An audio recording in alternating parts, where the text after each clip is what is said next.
Guys, magandang umaga sa inyong lahat. Araw ng linggo ngayon, May 18. Ito, panay-bagong share ko naman sa mga lumang coins. Ito guys, isi-share ko naman sa inyo ito. Kung magkano ba talaga ang presyo sa ngayon. Okay, bago ito magsimula, huwag pakisubscribe na rin ang aking YouTube channel. Maraming salamat sa inyong lahat. Okay, umpisahan na natin.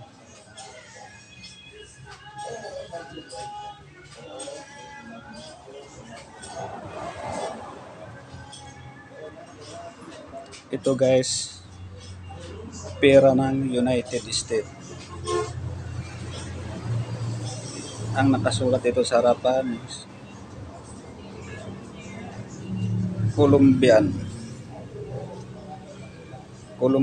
half dollar, United States of America. Ito guys, antique na talaga ito.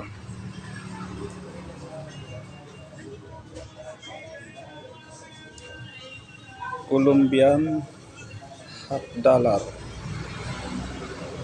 United States of America.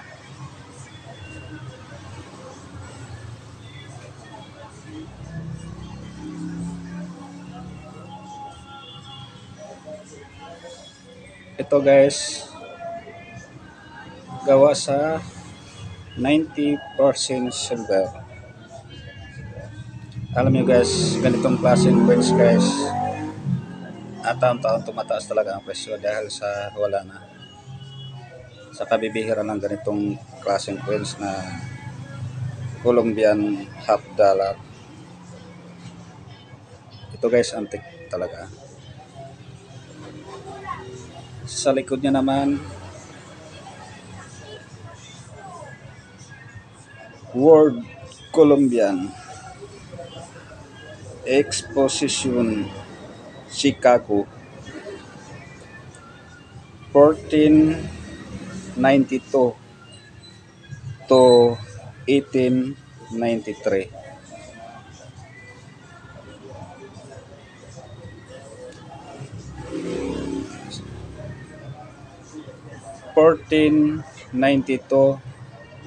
to 1893.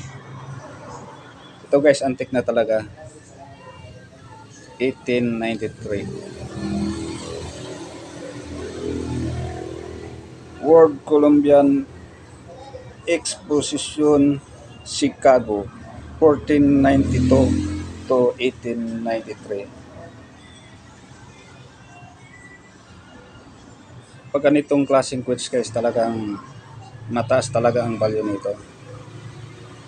Alam nyo guys, ganitong half dollar, Colombian half dollar, binibili ko to ng 3,500 pesos pataas, depende sa kondisyon.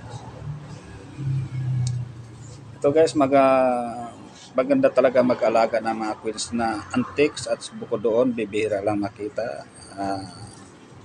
Dahil pagka silver, kahit saan mo dalhin, pwede mo siyang ibenta.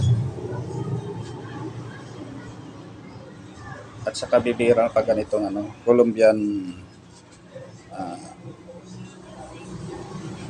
Exposition Chicago 1492 to 1893. Ito guys, gawa sa silver, 90% silver, United States of America.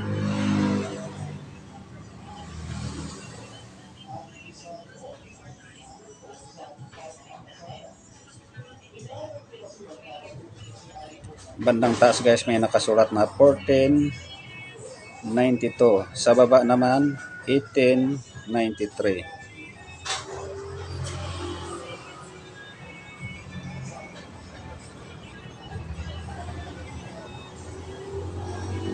World Colombian Exposition Chicago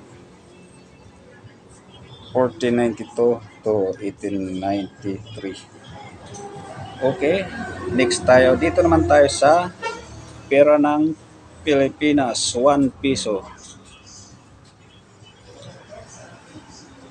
Ito guys,